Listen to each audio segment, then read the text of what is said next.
On parle à toi.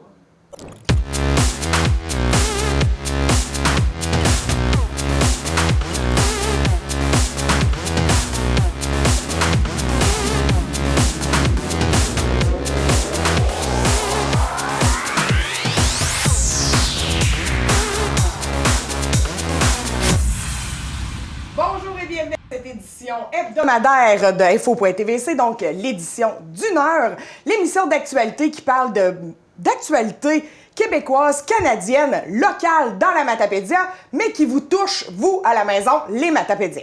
Je suis en compagnie de Zoé Huitala, notre journaliste. Bonjour Zoé! Bonjour! Alors, tu as fait un tour de la COVID, hein, pour nous. Oui. Aujourd'hui encore, il y a beaucoup de nouvelles, hein, des nouvelles nouvelles. Nouvelles. Rapidement, Oui. surtout la COVID, parce qu'on a beaucoup d'entrevues aujourd'hui. Ouais. On a passé beaucoup de gens dans la vallée de la Matapédia en entrevue. Donc, Ouais. on va faire le COVID-19 rapidement. Ouais, Puis après, en on va bref. faire en bref. Alors, j'y vais. Pour les cas de COVID-19, dans la vallée de la Matapédia, on a 2 de plus aujourd'hui, le Ouais. 9 octobre, en cette journée. Dans le Bas-Saint-Laurent, 6 de plus, donc 2 dans la vallée de la Matapédia, dans les 6, pour un Ouais. total de 386 cas. En date d'aujourd'hui, 324 cas rétablis, 6e décès Oui. et 5 hospitalisations. En date d'aujourd'hui, dans le Bas-Saint-Laurent que je parle encore. Oui. Ouais. Donc, on a 2 cas actifs dans la Matapédia, les 2 nouveaux d'aujourd'hui. Oui. Ensuite, nouvelle concernant les salles de spectacle.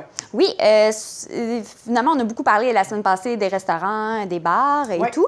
Donc là, c'est les salles de spectacle et les artistes, etc., qui vont avoir 75 finalement, c'est les diffuseurs Ouais, qui vont oui. être remboursés 75 des billets qui ne pourront pas être vendus à cause de la pandémie. Ils vont être remboursés.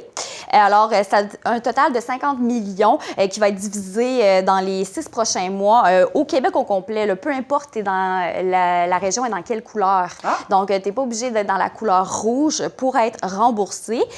On exclut les cinémas et les musées.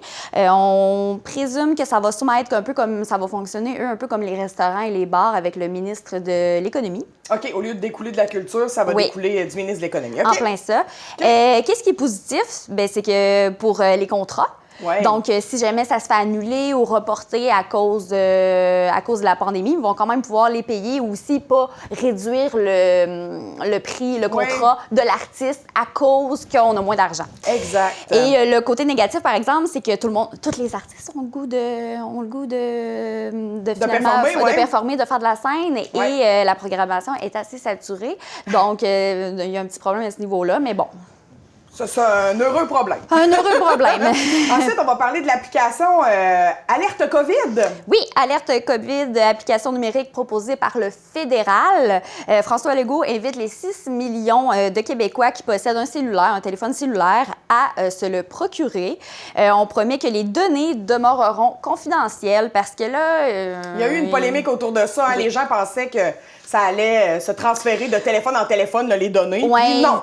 Oui, Ils nous ont promis que non. Les gens sont comme inquiets parce qu'ils divulguent leurs informations personnelles, mais il ne faut pas oublier qu'on n'a aucune idée. Dans le fond, là, l'application, là, ça permet de savoir si tu as été en contact à moins de 2 mètres dans les 2 dernières semaines avec une personne qui est testée positive, mais on ne sait pas c'est qui. Aucune Non. idée c'est qui la personne. Parce que si tu reçois un positif, ils te remettent un code que tu entres dans l'application. Puis ça émet comme un signal aux autres applications autour de toi de j'ai la COVID ou je l'ai pas. Ouais, ça ne sera pas Zoé Huitala, bébé, Non, par le non. COVID, puis là, tout le monde en parle en ville. Non, c'est pas ça. Tout ça est anonyme, ça fonctionne bien. Moi, je l'ai depuis 2 jours. Puis à date, j'ai été en contact avec personne. Évidemment, il n'y avait pas de cas jusqu'à aujourd'hui dans la Matapédia. oui. Ensuite, les frontières avec nos voisins du Nouveau-Brunswick. Oui, ça a brassé aussi beaucoup cette semaine. On en a entendu beaucoup parler au courant de toute la semaine. Finalement, c'est la fin de la bulle du Nouveau-Brunswick avec Pointe-à-la-Croix et Listigouche. Ouais. Donc, Pointe-à-la-Croix et Listigouche pourront seulement aller au Nouveau-Brunswick depuis hier soir, finalement, depuis ce matin. Minuit, Depuis ce matin, vendredi le 9 octobre, seulement pour les services essentiels, l'hôpital et le travail. Ouais. Donc, on ne peut pas aller, comme on disait plus tôt... On peut pas aller profiter des magasins qu'il y a du côté du Nouveau-Brunswick. Non. Donc, on peut pas pour l'instant à Non. cause... Puis c'est surtout... pourquoi toute cette polémique? C'est beaucoup à cause de la zone rouge, Oui, autour tout à fait. de Pointe-à-la-Croix, Pointe-à-la-Croix, à oui. Maria et tout. Donc, tout ça a fait en sorte que... Pour protéger aussi le Nouveau-Brunswick. Oui, on ferme la frontière. Ensuite, on va faire un point du côté de la chasse à la carabine aux armes à feu qui s'en vient bientôt. Oui, ça fait comme 3-4 bulletins de nouvelles qu'on en parle, là, Tu mais... sais que la Matapédia, on est dans la période de la chasse de septembre à Noël. Oui. Non, non. Oui, c'est À à Noël, là, novembre. oui. Jusqu'au 24 au soir. Ouais. Non, mais, donc, finalement, on a décidé de faire une campagne de sensibilisation. Parce qu'au début, on en parlait, mais là, on est encore insécure. Donc, pour réduire les risques de propagation, bien sûr, la semaine prochaine, une équipe plusieurs équipes seront sur le terrain à l'entrée des territoires de chasse en compagnie de la Sûreté du Québec et des agents de la faune pour limiter, puis pour finalement sensibiliser les gens. Puis on demande de limiter les interactions sociales, pas juste pendant la chasse, mais avant et après aussi. Tout à fait, parce qu'on peut se retrouver avec un partenaire de chasse qui vient de la même zone que nous. Oui. Puis là, ben lui, il est infecté, on le sait pas parce qu'il n'y a pas de symptômes. Puis là, après ça, on donc, s'en va chez avant grand-maman. aussi, là. Oui. Même qu'on parle peut-être même de faire Une quarantaine. Une quarantaine. Là. On est presque rendu là, mais pas encore. Là. Alors, pas d'annulation pour l'instant pour la chasse à la carabine, mais on est dans la sensibilisation. Oui, soyez respectueux des consignes si vous ne voulez pas perdre votre semaine de vacances, les gars. Et les filles. Et les filles. Il y a des nouvelles du côté scolaire concernant les bulletins.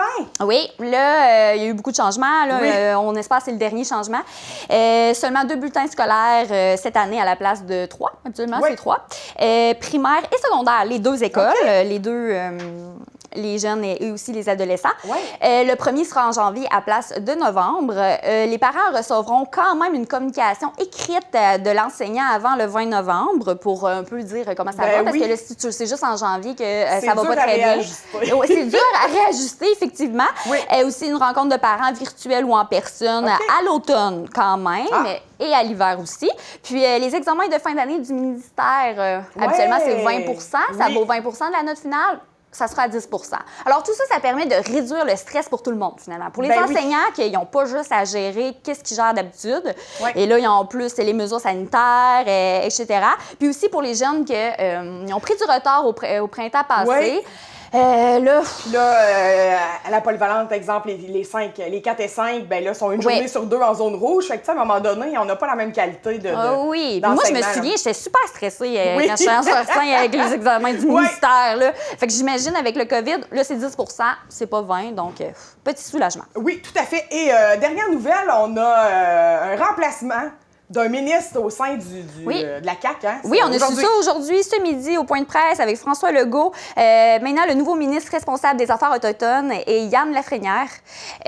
Donc, il va remplacer finalement Sylvie Damour. Ben oui, donc à suivre pour tout le gros dossier de racisme systémique qui fait une polémique au sein du gouvernement et de la population en général.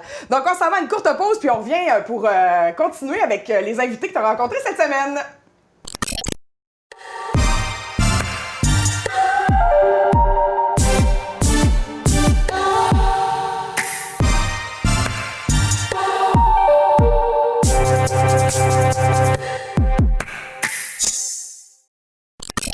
Alors, Zoé, tu as rencontré le maire de Sébec, M. Marcel Belzile. Oui, on a parlé du conseil municipal qu'il y a eu lundi dernier et aussi un peu qu'est-ce qui s'est passé avec la villa Georges Fournier. On démystifie qu'est-ce qui s'est passé par rapport à la COVID-19.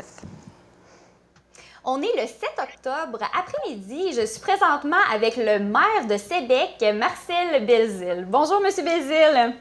Bonjour, madame. Ça va bien? Oui, vous? Ben oui, ça va bien malgré tout. Malgré tout, oui, on entend beaucoup parler de vous, de Sébec cette semaine. Alors, il paraîtrait qu'il y a eu des éclosions à l'ancienne résidence de personnes âgées, finalement, à la villa Georges Fournier de Sébec. Est-ce que vous pouvez un peu nous expliquer qu'est-ce qui s'est passé? Ben, en fait, je ne veux pas aller dans les détails. Je vais dire un peu ce que j'ai dit dans les autres médias. Nous, on ne déclare pas la hache de guerre contre le CIS, là, puis on veut pas créer un émoi chez la population, bien au contraire. Le rôle, d'abord, je ne m'attendais pas du tout de faire des déclarations médiatiques d'une part.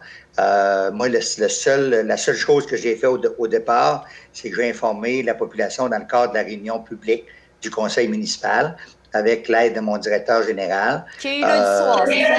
Qui a eu lieu lundi soir, évidemment. Bon, apparemment qu'à la suite de ça, je ne sais pas qui, comment ça s'est passé. Les médias sont rentrés. Là, vous êtes au courant, vous autres aussi.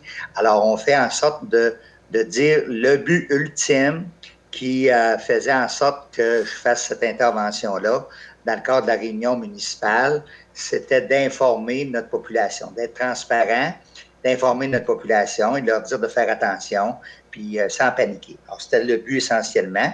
Maintenant, évidemment, dans cette information-là, il fallait dire aussi, d'une certaine façon, la vérité, qu'est-ce qui s'était passé, parce que nous, ce qu'on n'a comme pas apprécié, c'est de ne pas avoir été avertis, compte tenu de la relation qu'on avait avec le CIS, le fait que Sébec est proactif dans tout le contexte actuel, de ne pas avoir été averti, il semble un simple coup de téléphone à l'hôtel de ville, à la direction, au maire pour dire, bon, monsieur le maire, écoutez, dans les circonstances, là, on vient d'avoir un problème. On a fait venir une firme de Montréal. Malheureusement, le choix était peut-être pas bon, je ne sais pas ce qui s'est passé exactement, mais il est arrivé 4 personnes à Sébec, dont 2 personnes ne parlaient même pas français. Puis, ces personnes-là ont hébergé à Sébec dans une cuisine commune avec aucune précaution d'hygiène. Et finalement, bon, moi, je n'ai pas à gérer, évidemment, le bout quand il rentre à la résidence, là, à la villa. Je ne sais pas ce qui se passe là d'aucune façon. Je présume que toutes les mesures sont prises. Et quand il rend là, va à l'épicerie, quand il rend là, va dans nos commerces, puis il n'y avait même pas de voiture, il y avait à pied. Alors, puis là, ça avait été vérifié, ça là. Est-ce que vous venez de la zone rouge? Est-ce que vous avez fait les tests de COVID? Non, il n'y a pas de problème. Il travaille avec des personnes âgées, tralala. Tout ça a fait que, finalement, c'est par la bande, par la population, par les contacts que nous avons appris ça. Alors, c'est sûr qu'à partir du moment où on a eu les rumeurs, nous, notre devoir était, comme municipalité, d'aller aux sources, de prendre des informations, d'aller aux sources et de faire en sorte... Petite parenthèse, j'ai lu dans le TVA Nouvelles qu'ils n'ont pas été testés, ils se sont pas fait tester à Montréal avant d'arriver à Sébec. Pas du tout. Apparemment que nous, on pense que le protocole fallait, au départ, il venait d'une zone potentiellement rouge, qu'en principe, il aurait dû être testé. Mais apparemment que le CIS avait dit que c'était pas, dans les circonstances, il n'était pas obligatoire. Bon, qu'il allait tester en retournant. Sauf que ce qui s'est avéré, c'est qu'il y en a une des 4 personnes qui a testé positif. Puis en plus, il y a une personne du réseau de santé également. Donc, il y a eu contamination à quelque part. Alors, évidemment, ces gens-là ont voyagé, ces gens-là ont habité à Sébec temporairement. Et évidemment, quand le CIS, je reconnais que le CIS, quand ils se sont rendus compte de cette aventure-là, finalement, de cet inconvénient-là, ils ont fouté les gens à l'extérieur, ils ont retourné à Montréal. Puis, évidemment, nous, lundi matin, on a eu une rencontre, conférence téléphonique avec des intervenants du CIS, avec la préfet, le directeur général et moi. Et nous avons, évidemment, regardé la situation. On nous a donné l'information. On a avoué que la situation était bel et bien arrivée. Sauf que là, on corrigeait le tir. On était désolé. On corrigeait le tir et que la résidence, la villa, au lieu d'être une zone rouge pour les COVID maintenant, et probablement que c'est à partir d'aujourd'hui, je pense, je le dis sous toute réserve, qu'il allait y avoir des infections et qu'il allait y avoir maintenant qu'on serait une zone tiède, dans le sens des gens, on recevrait maintenant des gens qui ont été en contact avec des gens qui avaient été testés positifs à la COVID et non des gens qui avaient la COVID. Donc, on ne sait pas si les personnes, ceux qui sont venus aider à Sébec, les personnes de Montréal, on ne sait pas si la personne qui a testé positive, est-ce qu'elle était déjà quand elle est arrivée à Sébec ou elle l'a attrapée à Sébec? Ça, on ne le sait pas. On ne sait pas, on ne sait rien. On ne sait rien. On sait rien. Mais évidemment, on sait que présentement... Parce que présentement, c'est seulement des personnes, des aînés qui ont besoin d'accompagnement, qui ont besoin de proches aidants, d'infirmiers, d'infirmières. Donc, on sait que ces gens-là ont tous été testés et on sait qu'ils ne sont pas testés positifs, mais ils ont été en contact avec quelqu'un qui a testé positif, finalement. Exactement, Bon, mais comment ils vont gérer ça, on n'a aucune idée. On on estime sait pas. qu'ils sont capables de le faire. Mais il empêche qu'il y a eu un élément, là, un accro dans le système, puis nous, on n'a pas été avertis. Évidemment, on aurait aimé le savoir, on aurait, sans alerter notre population, on aurait au moins avisé, envoyé un mémo, quelque chose. Ben oui. Mais là, on n'a pas pu le faire. Donc, on ne sait pas, là, dans les quelques jours qui viennent, dans les semaines à venir, quelle sera la répercussion de cette situation. OK. Puis juste une petite parenthèse que vous m'avez dit en pré-entrevue. Avant, il y avait une zone tiède, une zone rouge. Zone rouge, des gens testés positifs. Et zone tiède, ceux qui ont été en contact avec des gens qui ont testé positifs, mais qui ne le sont pas. Là, c'est seulement tiède présentement. Donc, pour rassurer la population. Exactement. Parfait. Bon, bien, merci de nous avoir un peu éclairci à ce sujet. Puis, très bonne nouvelle au moins que présentement, c'est sous contrôle, on peut dire. Exactement. Parfait. J'ai envie de parler du conseil de ville que vous avez eu, le conseil de la municipalité de Québec que vous avez eu lundi. Est-ce que vous avez des choses à nous partager, des grandes lignes qui ont ressorti durant la séance? Il y a peut-être, au-delà de ça, c'est peut-être une moins bonne nouvelle, ça, mais la belle nouvelle, là, c'est que on a fait un avis de motion pour une entreprise de Québec. Écoutez, on a quelques grandes sociétés à Québec, dont une société privée qui s'appelle le groupe RPF. Je leur fais de la pub un peu, là. Oui. Mais c'est pas grave, c'est qu'ils fêtent cette année leurs 40 ans. Puis ça, je veux le dire publiquement, je l'ai dit, on a fait un avis de motion dans le cadre de la séance du Conseil, de féliciter ces gens-là contre vents et marées, parce qu'il y a eu des vents puis il y a eu des marées dans l'entreprise. Et ils passent à travers, puis ils passent la tête haute, puis c'est des gens fiers, puis c'est des gens qui investissent chez nous, puis le siège social est à Québec. Oui. Alors, je veux les féliciter, puis leur souhaiter un franc succès puis une bonne continuité dans leur entreprise.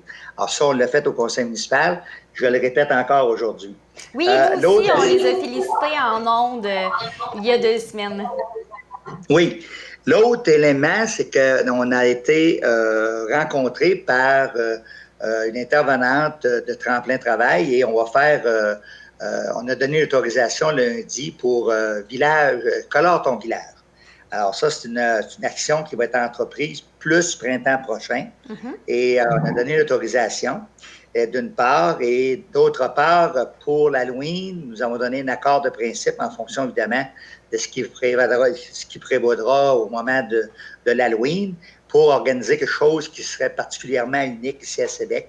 Alors, on ne veut pas déclarer ce qui va se faire, mais apparemment qu'il se ferait quelque chose de particulier pour, justement, dans le cadre de l'Halloween, de faire quelque chose d'intéressant pour nos jeunes, d'une part, puis d'autre part, bien, tout en assumant la responsabilité de l'hygiène puis toutes les mesures qu'on doit prendre comme telles. Alors ça, je voulais vous en parler. Évidemment, on a créé un comité qu'on appelle un comité, ça a l'air drôle à dire, comité plantation d'arbres, parce que quand on s'est présenté il y a 3 ans, on avait dans notre promesse électorale dit ça n'a pas de bon sens, le long de la rue Fenderson et la rue Boulay, le CN passe, le bruit et tout ça, c'est pas aménagé. On a dit, on va au moins installer des arbres. Il y avait déjà eu un projet, ça n'a pas fonctionné. Ça devait fonctionner en 2019. La personne du CN Blanc est partie comme ça. Et finalement, le programme n'a pas fonctionné. On a repris contact et là, on a créé un comité. On a envoyé une résolution au CN. On a un accord de principe d'eux autres, comme de quoi ils vont collaborer d'une part. Puis d'autre part, bien, on crée un comité pour justement voir quel plan qu'on va faire pour aménager ce secteur-là, au moins avec des arbres. Par la suite, on verra. Alors, ça, c'est un autre point que je voulais amener. La route du lac Malcolm, pour les gens qui se posent des questions, oui, effectivement, en principe, ça devrait être terminé. Sauf que je pense qu'il y a peut-être des gens quelque part qui ont sous-évalué l'ampleur des travaux. Et évidemment, malgré tous les efforts qui ont été faits, on a dû faire intervenir un autre sous-traitant. Et on va retarder un petit peu, mais dans les livres actuels, dans les délais actuels que nous avons, on parle de début novembre au plus tard que tout serait terminé. Alors, nous, je tiens à informer la population là-dessus. Donc, il y a du retard, ça va être tout de même terminé en 2020. Oui, parce qu'on avait la grande question, est-ce qu'on va être capable de faire l'asphalte? On nous a dit oui.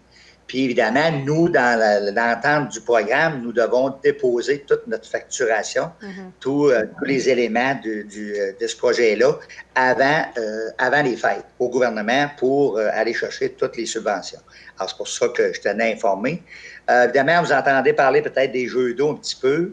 Je tiens à dire également, là aussi, qu'il y a un comité de formé concernant les jeux d'eau pour justement faire avancer ce dossier-là, qui va très bien d'ailleurs. Et on espère bien, en tout cas, que ça cadre dans un programme, puis qu'on puisse réaliser ça en 2021. Ça fait partie de nos projets. Alors, on en a parlé, bien sûr. Après ça, il y a une entente avec le comité de développement économique concernant un mandat pour exploiter le sentier Micmac. On sait qu'on a fait revivre le sentier Micmac un peu l'année passée. Avec des bénévoles, c'est encore des bénévoles, bravo à ceux-ci, mais on a maintenant une entente avec un budget qui est attitré à ça et on fait en sorte que, comme municipalité, on s'enlève cette quincaillerie-là, admettons, mais en même temps, on responsabilise des gens dans notre milieu pour faire du sentier Micmac une activité intéressante cet hiver. Peut-être un autre point, aussi que les gens, je sais qu'il y a eu des questions à cet égard-là. La municipalité revient avec un chef d'équipe aux travaux publics, alors c'est officiel depuis le 1er août. C'est un peu les éléments que je veux porter à votre attention, l'attention de notre public et de notre monde. Puis je tiens à dire que j'apprécie beaucoup ce genre de rencontre-là parce que ça nous permet de faire le point sur bien des choses. Oui, parce que le conseil est quand même, la séance du conseil est quand même très longue, donc c'est vraiment plaisant de pouvoir faire un résumé. Merci beaucoup aussi d'avoir accepté l'entrevue. C'est un peu dernière minute et aussi c'est vraiment bien d'avoir eu un peu faire le point sur qu'est-ce qui se passe présentement à la Villa Georges Fournier de Sébec, mais au moins on sait que tout va bien. En tout cas, pour le moment, là, depuis ce matin, tout va bien, donc on espère que ça va continuer comme ça. On espère la même chose, chère madame. Passez une belle fin de journée. Merci beaucoup. Au revoir. Au revoir. Salut tout le monde. Un plaisir. Pour nous joindre, composez le 418-629-4503 ou écrivez-nous à journaliste@tvcmatapedia.com. Restez à l'affût de toutes nos activités en nous suivant sur Facebook. Vous pouvez également regarder nos émissions en vous abonnant à notre chaîne YouTube. Tu t'es rendu sur place à Cause Abscale pour voir la super œuvre d'art de Pierre Durette? Oui, ce matin, j'ai été au Centre culturel de Cause Abscale voir l'œuvre d'art. On a des images. Bon, on est présentement au Centre culturel de Cause Abscale, puis on est ici parce que tu as fait un projet, Pierre Durette, sur les murs du Centre culturel. Est-ce que tu peux me parler un peu du projet puis de d'où vient l'idée?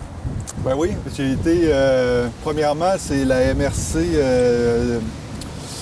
de la Matapédia qui a envoyé ça à plusieurs personnes, puis a diffusé que il y avait un projet qui était lancé à Québec, en fait, là, avec les scientifiques en chef là, par rapport au COVID. Ça s'appelle COVID Art. Puis là, ils proposaient à la grandeur du Québec qu'ils reçoivent des propositions, en fait. Fait que là, moi, j'ai proposé un projet que j'ai envoyé à la MRC. La MRC a analysé ça, a soumis à plusieurs villes, puis c'est Cause Abscale qui a voulu embarquer. Puis mon projet, en fait, consistait à prendre une banque d'images faite avec les camps de jour, avec les jeunes de l'école primaire aussi de Cause Abscale, que j'avais eu des dessins avec un autre projet. Puis aussi, en lien avec ça, c'était des sondages faits par les jeunes de la polyvalente, en fait. Fait que là, les jeunes de la polyvalente m'ont donné des mots, des noms, le thème de base, c'était le COVID. C'était ça le thème de base. Fait que c'est ça. Là, je suis allé chercher les sondages des jeunes de la polyvalente. J'ai cherché des mots. Après ça, j'ai greffé ça avec les images. Puis j'ai comme fait un brainstorming, en fait, pour aller chercher. Fait que il y en avait souvent comme à polyvalente qui parlait de la guerre, comme je disais, comme un exemple de question dans le sondage. Là.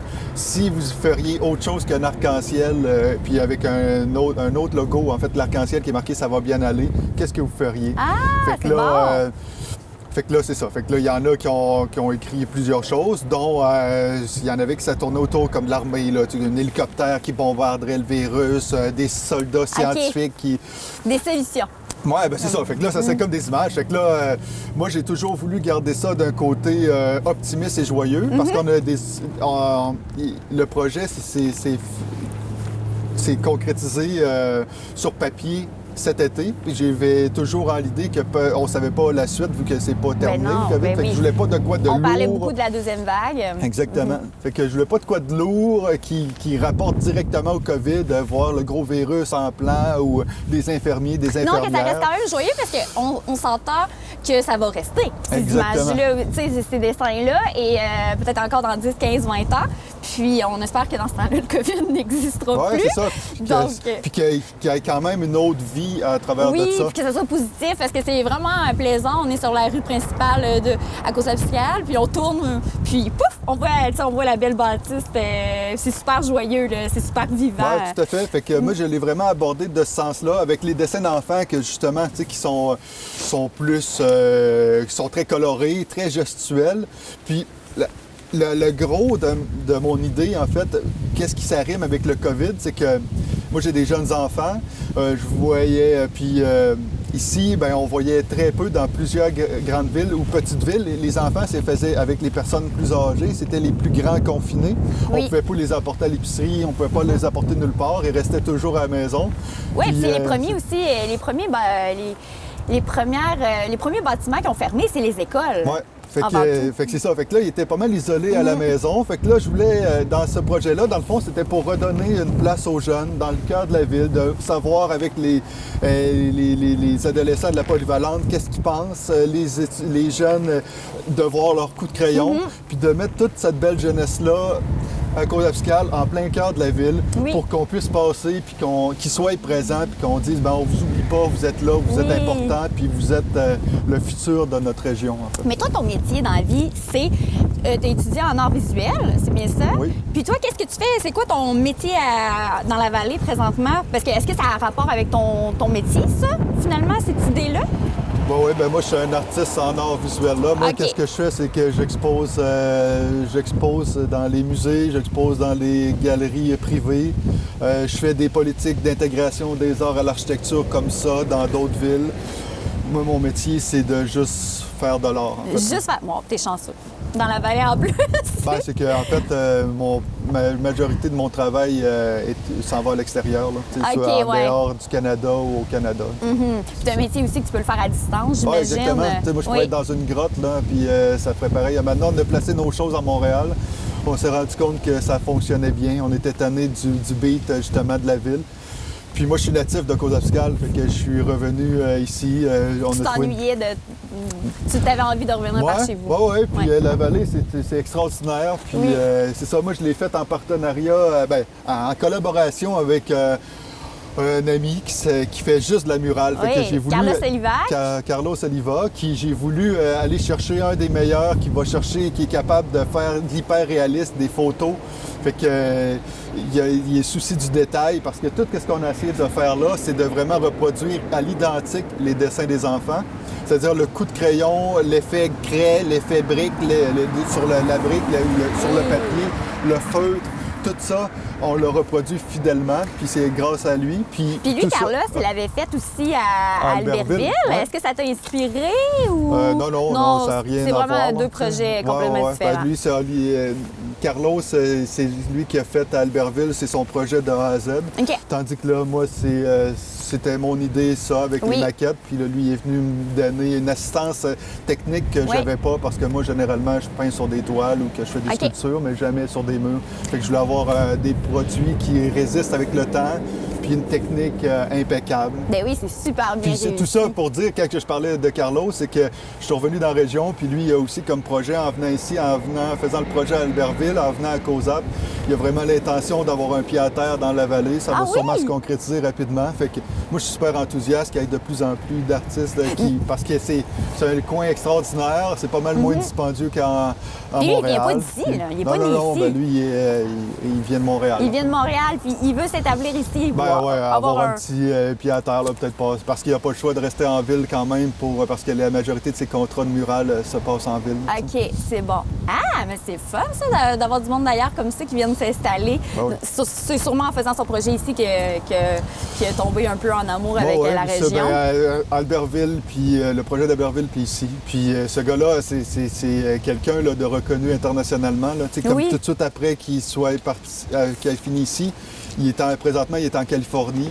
Ah fait ouais? Une murale avec le immense avec une dizaine d'autres personnes. Puis lui, il est spécialisé juste pour faire des choses qui ressemblent à des photos. Là. Fait que, lui, quand il y a des projets, il va à Las Vegas, il va un peu partout. Quand il y a des projets pour reproduire à l'identique des choses, il se fait appeler. Fait que, ici, là, ça a l'air d'être vraiment du bricolage d'enfants, mais c'est c'est pas ça que je veux qu'on regarde, parce que la première fois, ça frappe, ça a vraiment l'air un gros dessin d'enfant, mais techniquement, c'est assez costaud à faire. Puis, oui, mais c'est ça, parce que c'est ça l'idée aussi des dessins d'enfants. Finalement, est-ce que, aussi ma question, c'est, les enfants, avant de dessiner, ils savaient c'était quoi le projet? Oui, pour le camp de jour, ils le savaient. Quand j'ai pris d'autres pour m'aider, parce que comme justement, quand ils parlaient de bombardement, les adolescents, là, je suis allé chercher dans un autre atelier que j'avais fait avec les jeunes de l'école primaire de COSAP. J'ai pris quelques éléments pour que ça concorde avec... Fait que là, j'ai mis comme un hélicoptère, mais au lieu de bombarder un virus, il y a comme des fleurs en dessous. OK, fait que tu as modifié quelques trucs. Puis je prenais vraiment des éléments. Souvent, les jeunes, quand ils dessinent, ils font un paysage au grand complet avec des personnages.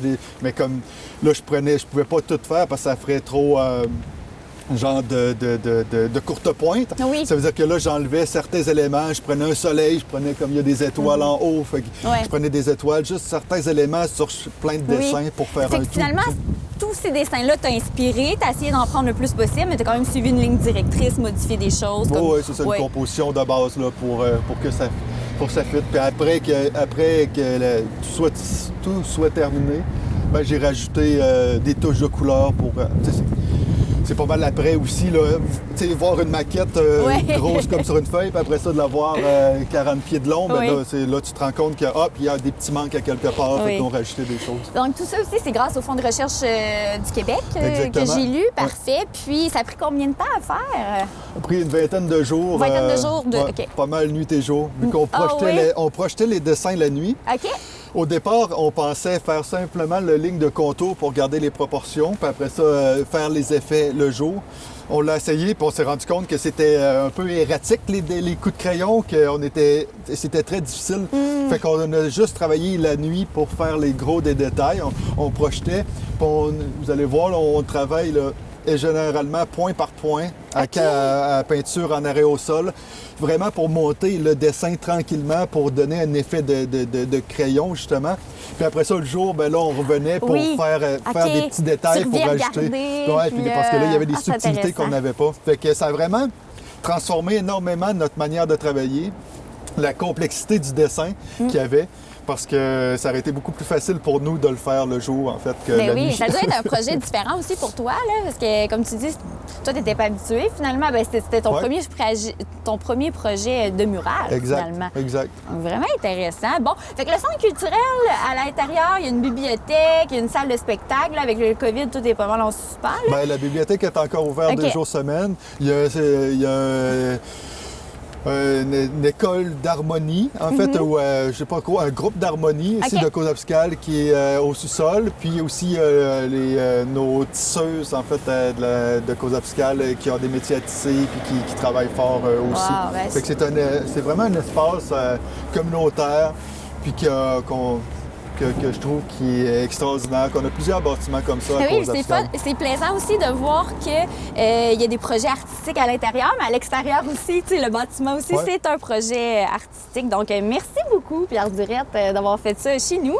Puis, en espérant que vous allez encore collaborer seul ou avec Carlos Oliva, puis vous allez faire autre chose pour notre région au niveau artistique.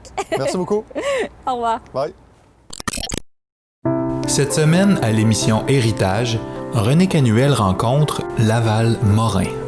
La fusion, j'étais en désaccord avec ça. Le conseil était en désaccord, mais c'est un décret gouvernemental qui a fait en sorte que l'ensemble des commissions scolaires du Québec ont passé dans tordeur, si tu veux. Dès vendredi, l'émission sera diffusée chaque jour aux heures suivantes. Et si vous remarquez, Laval, le mot qui revient le plus dans sa bouche, c'est exceptionnel. Un retour en région pour un artiste matapédien, tu l'as rencontré? Oui, Simon Bérubé, un retour à Saint-Noël. Ouais. Finalement, il a acheté la bâtisse patrimoniale Norma Turcotte. Et avec ça, il va faire une galerie d'art et ça sera aussi son atelier pour ses œuvres artistiques. Wow, on s'en va voir ça. Simon Bérubé, t'es né à Saint-Moïse. Oui. Puis, ton nom, t'es un artiste. Ton nom d'artiste, c'est Bérubé, B-E-R-U-B-E-Y. Oui, c'est bien ça. C'est ton nom d'artiste pour ceux peut-être qui l'ont vu passer sur les internets ou tes œuvres déjà. Ça fait combien d'années que t'es artiste? Ben, dans le fond, moi, j'ai étudié en dessin animé, puis j'ai gradué en 2007. Fait qu'on peut dire que ma carrière professionnelle a commencé un peu à ce moment-là, mais dans le fond, j'ai travaillé, je travaille encore d'ailleurs dans un studio de dessin animé ou de jeux vidéo. Puis ma carrière comme artiste peintre, je l'ai débuté vraiment en 2016. C'est là que j'ai fait mes premières peintures, puis que le concept de ce que je fais aujourd'hui a commencé, si on veut. OK.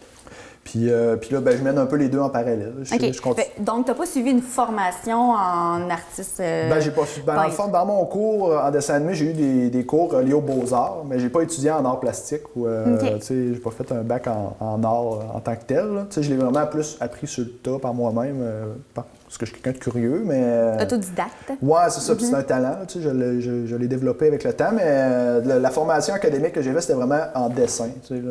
Maintenant, je fais de la peinture, mais il y a une grande part de dessin aussi dans ce que je fais. Là, je mélange différentes techniques. C'est pour ça que je dis que je suis artiste multidisciplinaire aussi. OK. Mais là, tu veux surtout te concentrer sur toi présentement, depuis 2016, tu fais des œuvres d'art où que tu récupères finalement des matériaux. Je crois que tu réutilises. C'est plus que ça, c'est parce que dans le fond, je prends du bois et je le transforme en vue de faire des œuvres. Fait que c'est pas du vieux bois de grange que j'utilise, c'est vraiment des arbres que je coupe, que je transforme en planches. C'est comme de l'ébénisterie finalement. Puis je crée mes propres canevas. Des fois, souvent c'est du bois, mais des fois même j'utilise de l'écorce ou d'autres matériaux. Là. Puis dans le fond, je crée les surfaces sur lesquelles je peins moi-même. C'est un peu ça qui est la base de ma démarche. Fait qu'avant même de commencer à peinturer, il y a un travail qui se fait en amont là, de choisir les arbres, puis de les travailler pour créer mes plantes, de toutes les sabler, etc., faire toutes les étapes. Puis ça prend du temps. Là. C'est entre le moment qu'on coupe un arbre puis qu'on peut utiliser le bois qui soit sec, prêt à l'utilisation, ça prend 1 an, 2 ans, voire plus des fois, là, mais n'empêche que c'est ça. Ça, c'est le début de ma démarche. Puis par la suite, là, quand j'ai une idée de peinture, ben là, je sélectionne dans mon inventaire de bois ce qui convient à mon projet, puis après ça, ben, je peins dessus. OK, t'es vraiment un artiste multidisciplinaire, comme qu'on dit. Ouais. Donc, pourquoi qu'on te passe en entrevue aujourd'hui? La grosse raison, c'est que tu viens de te procurer finalement une ancienne entreprise que ça fait 10 ans qui est née... qu'il n'y a plus rien qui se passe ici. On est dedans présentement. C'est l'entresse il y a 10 ans qui existait. C'est M. Turcotte, Normand Turcotte, et frère. Puis, présentement, c'est un bâtiment patrimonial, que tu as acheté, là, finalement. Oui, exactement. C'est un bâtiment patrimonial qui a été bâti dans les années 50. Puis, dans le fond, c'est un style verniculaire américain. C'est qu'un plan carré. Là, ça ressemble à un moulin des plantes. Là. C'est à Caux-Abscas, dans le même genre. Puis ça a même été une partie du bâtiment servi de résidence familiale au début, dans ces années-là. Ça n'a pas duré longtemps, là, mais ça, en tout cas, bref, c'est ça. Eux, ils ont opéré dans la deuxième, troisième transformation du bois pendant plus d'une 50aine d'années. 2 générations, comme on 2 générations, c'est ça. Puis par la suite, ben, c'est ça. Là, ils ont cessé leurs opérations, puis moi, j'ai eu l'opportunité de l'acquérir. Puis ça a coïncidé avec le moment où je cherchais un endroit pour établir ma production artistique, pour avoir un lieu dédié. Comme je disais, j'ai plusieurs étapes dans mon processus de création. Puis le travail du bois, ça amène de la poussière, ça amène... il faut que j'aie un inventaire de bois. Là, j'étais comme... Jusqu'à maintenant, depuis 2016, je travaillais avec les conditions du bord. Là, parce que je voulais pas... Je démarrais, je voulais pas investir tant que ça non plus. Gérer le risque, fait que j'y allais dans mon sous-sol et des choses comme ça. Mais là, ça commence à être plus sérieux. J'ai des belles ouvertures puis des contrats qui s'en viennent pour moi. Fait que là, je voulais me doter d'un lieu qui me permettrait d'augmenter ma production, si on veut, puis d'ouvrir d'autres portes sur d'autres produits aussi. C'est pas comme je te disais quand je suis rentré en contact avec toi, là, ben, Je regarde peut-être pour aller dans d'autres choses que les beaux-arts aussi, en lien avec les matériaux que je crée pour moi, là, comme les loisirs créatifs ou l'art déco, des choses comme ça. Finalement, ça va être un peu ton atelier, oui, celui déjà. Un peu pour l'année, là, présentement, c'est sûr qu'avec la pandémie, parce que finalement, ton projet à long terme, tu penses que ça serait peut-être, tu voudrais que ça soit une galerie d'art ou c'est peut-être une boutique?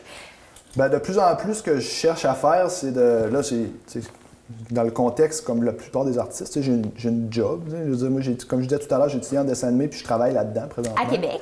Ben, je travaille pour un studio de Québec, mais je travaille d'où ce que je veux. Je travaille de la maison. Télétravail. Oui, c'est ça. Fait que ça me donne de la belle flexibilité aussi pour gérer mes différents trucs. Puis parallèlement à ça, j'ai ma carrière d'artiste peintre qui prend de plus en plus de place. Puis éventuellement, j'aimerais faire le transfert pour graduellement délaisser les jobs que je fais pour les autres et me concentrer sur mes propres projets. Et plus vivre ici oui, être c'est ça. ici. Là. Exact. Puis là, tranquillement, pas vite, je suis en train de placer les cartes pour me permettre de faire ça.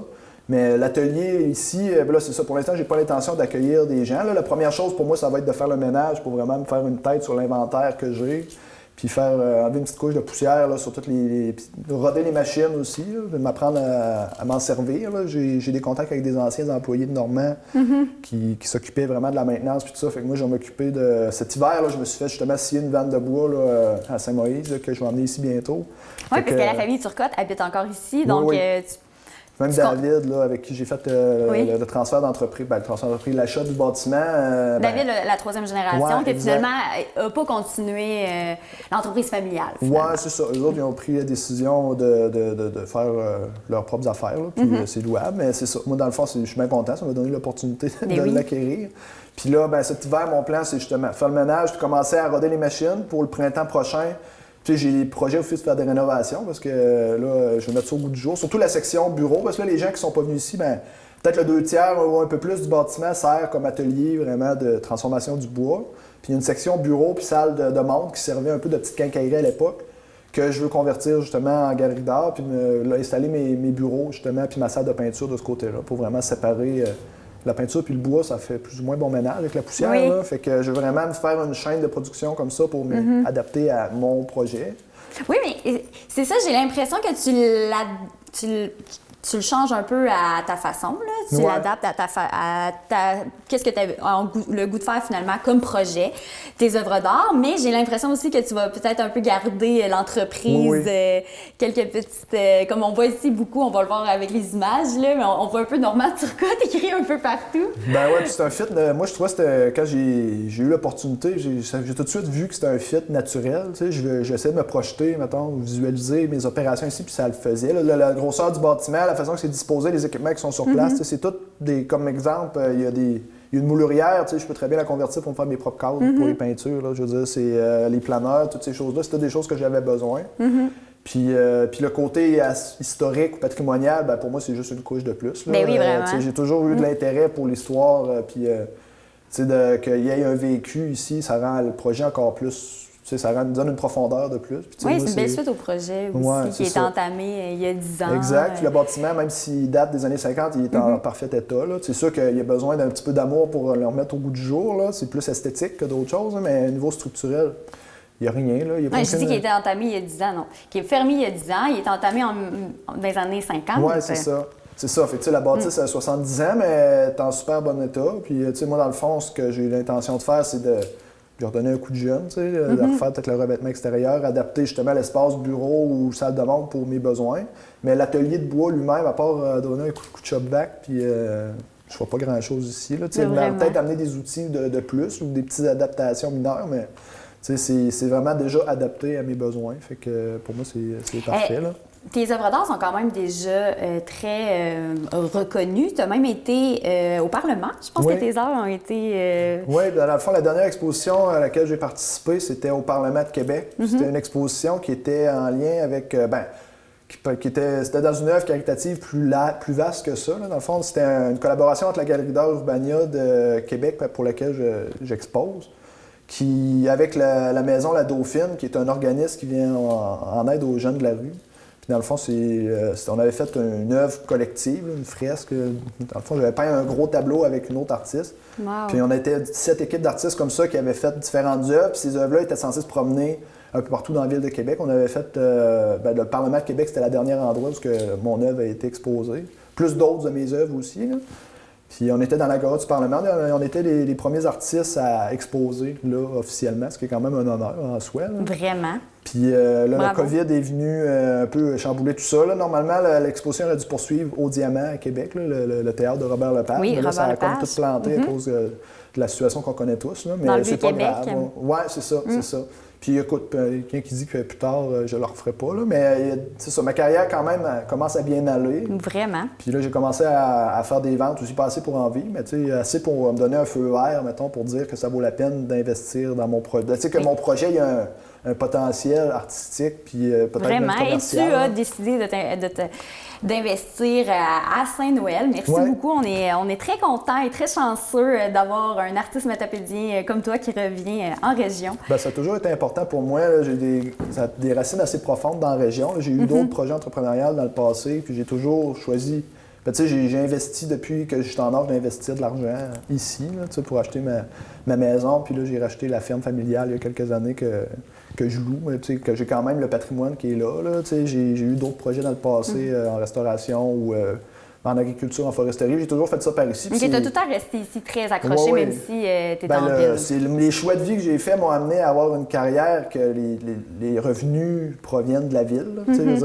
Là, présentement, c'est de moins en moins vrai. Tu allé étudier aussi en ville? Oui, c'est ça. Je suis allé étudier à Montréal. Je suis allé... Après ça, là, étant donné au début de ma carrière, j'avais comme pas le choix de me faire de l'expérience. Je l'ai faite en ville. Les studios sont là. Le dessin animé, les jeux vidéo, ils s'en font pas vraiment... Malgré que je dis ça, mais j'ai déjà travaillé à Matane pour un studio de jeux vidéo puis d'animation aussi.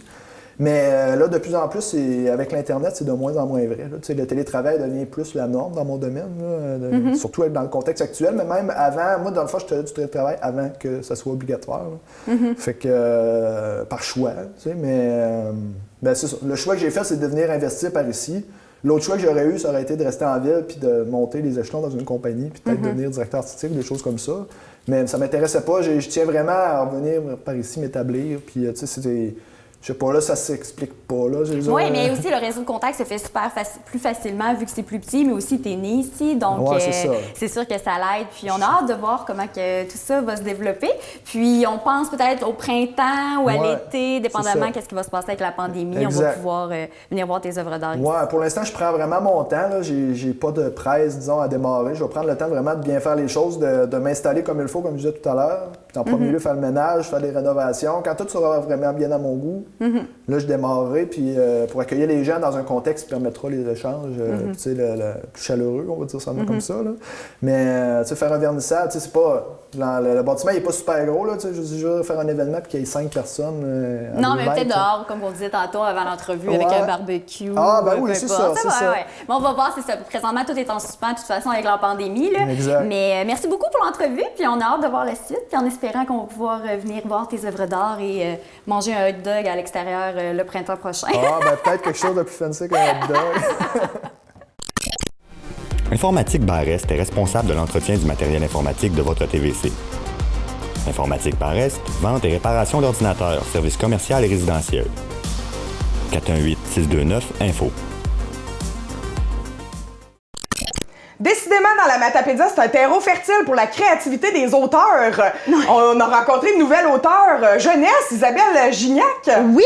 Un livre jeunesse qu'elle a écrit, c'est l'histoire d'un chien finalement. Et le nom de son roman, c'est Bentley. Oui, je vous laisse. Oui, puis tout de suite après, on s'en va à la chronique de Christo qui nous fait découvrir quoi cette semaine? Un jeu vidéo. Un jeu vidéo québécois. Une auteure matapédienne du nom de Isabelle Gignac a écrit un livre jeunesse et je suis présentement avec elle pour en parler. Allô Isabelle? Hey, bonjour tout le monde! Alors, depuis le 1er octobre dernier, on peut se procurer ton livre un livre jeunesse qui s'appelle Bentley. Est-ce que tu peux un peu nous parler de l'histoire? Oui, bien sûr. Bentley comme la voiture. Oui! Donc, c'est un gros chien blanc, immense, de race de montagne des Pyrénées. Et il est super mignon, mais un petit peu nono, malheureusement.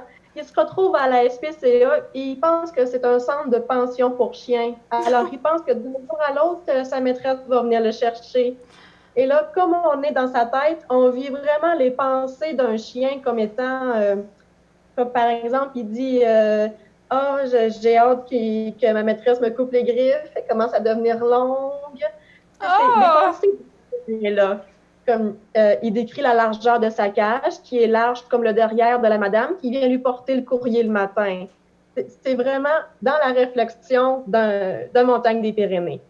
Alors, il va finir par se faire adopter à la SPCA. Il part dans une nouvelle famille et contre toutes ses attentes, il y a un lien entre lui et sa nouvelle famille dont il n'a jamais entendu parler. Il va découvrir des secrets qu'il avait avec son ancienne maîtresse, maintenant qui est avec une nouvelle famille. C'est un livre vraiment touchant dans les sentiments.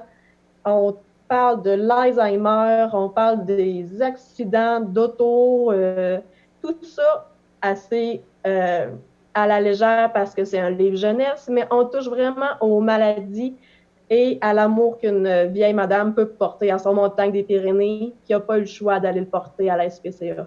OK, parce que souvent, on entend souvent parler des gens, on dit... parce que toi, dans le fond, t'es toiletteuse, juste pour mettre en contexte, donc tu connais bien les animaux. Oui, je suis diplômée en santé animale. Je travaillais 2 ans de temps comme technicienne vétérinaire.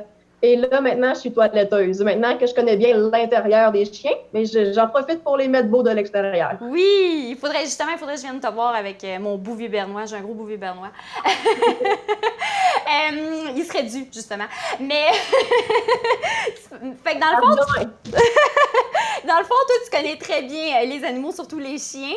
Puis, dans le fond, j'ai l'impression que c'est de là vient l'idée d'écrire un livre sur ce sujet. Oui. Oui, j'ai tellement déborde de beaucoup d'histoires. J'en ai entendu et j'en ai vu de toutes les couleurs dans mon métier. Alors, c'est pas difficile de créer une histoire. Oui, non. Mais c'est ça, moi, ça m'amène parce que quand j'ai lu le derrière le verso, le derrière de ton livre, quand on lit le résumé, on dirait que moi, je suis très sensible. Oui, la SPCA, c'est comme, souvent, on entend souvent parler, on dit aux gens, non, j'aime pas dire le mot acheter. Avant d'adopter un chien, pensez-y bien parce que souvent ça arrive quand même souvent, je crois, que les gens, finalement, ils pensaient pas que c'était que ça prenait autant de temps à adopter un chien. Ça prend, à tous les jours, il faut que tu t'en occupes minimum 1 à 2 heures par jour, minimum, là, même que... Donc, souvent, on voit les gens qui finalement, ils vont les porter à la SPCA. Donc, c'est sûr que quand j'ai lu le petit résumé, moi, j'étais comme, oh non, encore une histoire triste, comme les films de chiens un peu, là, pour les enfants. Mais... L'idée, c'est que les enfants s'endorment après l'avoir lu, hein, pas qu'ils pleurent. C'est vraiment un livre bon pour le moral, là, ça va faire du bien. Puis l'idée aussi, cachée derrière ça, c'est qu'en aidant les gens à prendre la décision d'adopter dans la SPCA, c'est qu'on sauve 2 chiens, en fait. On sauve celui qu'on sort de là et celui qui va pouvoir prendre sa place par la suite. Alors, c'est vraiment important d'adopter. Ah, j'avais jamais pensé à ça. OK, c'est bon, je vais voir ça de cette façon. Puis aussi, des fois, peut-être que finalement, l'animal est mieux dans une nouvelle famille. Là. Des fois, l'animal se retrouve dans un contexte peut-être familial ou qui est mieux d'aller dans une nouvelle finalement. Comme moi, personnellement, mon chat, je l'ai pris à la SPCA, puis il vit une très belle vie aujourd'hui. Donc, c'est pas triste comme le film Marley et moi, parce que moi, je suis traumatisée de ce film-là. Je sais, on pleure toutes, mais non, faites-vous-en pas, on n'est pas là. Marley et moi avec Jennifer Aniston, là, c'est quelque chose. Donc, si on veut se procurer ton livre, on peut aller sur ta page Facebook ou aussi le site Internet de ta maison d'édition, qui est édition loeli.com, donc on va voir en bas de l'écran. Parfait. Puis, tu me disais que dans les prochains mois, ça va être aussi dans les librairies par chez nous. Oui, absolument. Pour le moment, on a 28 points de vente, mais c'est surtout dans le coin de la Nodière, Québec, Montréal, car la maison d'édition est située à La Chute. Par contre, en novembre, mon éditrice va venir dans notre coin de pays afin de mettre quelques-uns de ses bébés, là, comme elle les appelle, là, ces nouveaux livres dans nos librairies. Alors, ça va être disponible probablement chez Chexa, à Lit beaucoup à Montjoli, à Matane. Alors, on va pouvoir les retrouver un peu partout. Parfait! Donc, je te souhaite un bon succès. Puis, moi, c'est sûr, je vais aller l'acheter pour mes neveux et nièces. Puis, puis je te souhaite aussi d'autres romans. Je te souhaite que d'autres romans vont arriver par la suite. Parce que tu as seulement juste petite mention à faire. Tu as seulement 27 ans et c'est ton premier roman, donc bravo. Merci, mais je viens de terminer d'écrire. J'ai commencé à faire les dessins. Parfait! Bon, ben alors, Isabelle Gignac, auteure, et ton livre, c'est Bentley, puis on peut se le procurer sur le site Internet et le Facebook, qu'on a mis à bas de l'écran tantôt. Merci beaucoup, au revoir!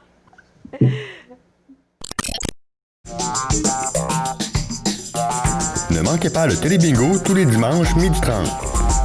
Nous aurons droit cette saison à 40 séances, donc 4 méga bingos de 2500 $ et les premiers bingos du mois, la carte pleine est à 1000 $. En nouveauté cette année, achetez 4 cartes sur une seule feuille pour seulement 5 $. 4 fois plus de chances de gagner. Allez chercher vos cartes dans vos points de vente favoris. Bonjour, ici Christo, bienvenue dans cette nouvelle chronique culturelle québécoise. Aujourd'hui, j'ai décidé de vous parler d'un jeu vidéo Kona. Kona est sorti en 2017 par le développeur Parabole. La narration est jouée par Guy Nadon. L'histoire est toute simple, nous jouons un enquêteur qui se ramasse dans une ville complètement déserte et il faut essayer de comprendre pourquoi cette ville est devenue déserte du jour au lendemain. C'est un jeu qui se joue en solo à la première personne. C'est un jeu qui mixte survie et enquête.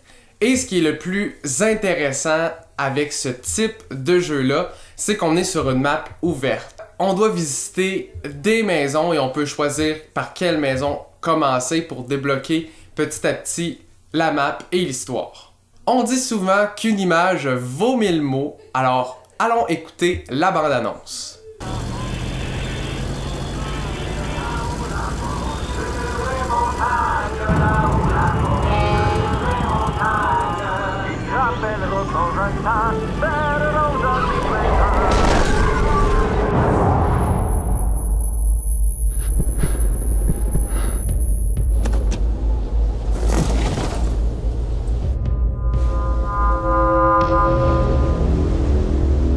Carl Faubert est un fouilleur professionnel. C'est dire que depuis son retour de Corée, où il a servi sous les drapeaux, il exerce à titre de détective privé à Montréal. William Hamilton, un riche industriel, l'avait contacté en lien avec une banale affaire de vandalisme. Pas de quoi fouetter un âne. Pas de quoi non plus payer un détective privé pour traverser des heures de mauvaise route. Mais c'est toujours pareil. Le client paye, Carl exécute. On dirait bien que ça avait brassé là-dedans.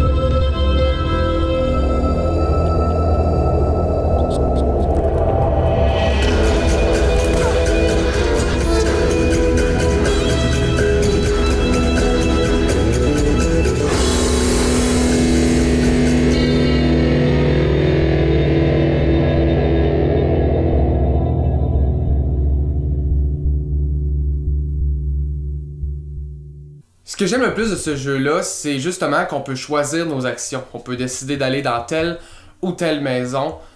Ce que j'aime de ça, c'est que ça rend la survie encore meilleure.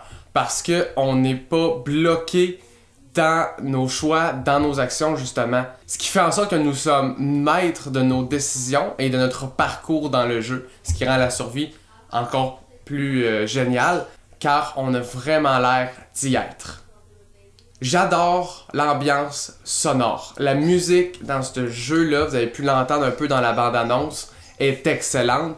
Moi, je m'en sers comme musique pour étudier, pour vous donner une idée. Je trouve que c'est de la musique qui met dans une énergie particulière, qui est excellente pour le jeu. On finit presque par l'oublier, la musique. Alors voilà, c'était tout pour cette chronique culturelle québécoise. On se revoit la semaine prochaine dans votre hebdomadaire d'info.tvc. Merci, c'était Christo. Ciao! Alors Zoé, ce soir, on va connaître c'est qui le nouveau chef du Parti québécois. Mais oui, on va certainement en parler la semaine prochaine. Oui. Puis maintenant, on va avoir notre députée juste pour nous. Députée de Madame Matapédia, Pascal Bérubé. Ben merci Zoé. Donc, on se retrouve mardi prochain. Oui. Je te souhaite une belle fin de semaine de 3 jours. À toi aussi. À vous aussi à la maison, c'est ce qui conclut notre émission. Bonne action de grâce. Ne ratez pas notre télé-bingo ce dimanche 12h30. 700 $ au total en prix. Et ne manquez pas surtout notre émission spéciale, le podcast Entre elles avec Christina Michaud. Merci beaucoup et bonne fin de semaine.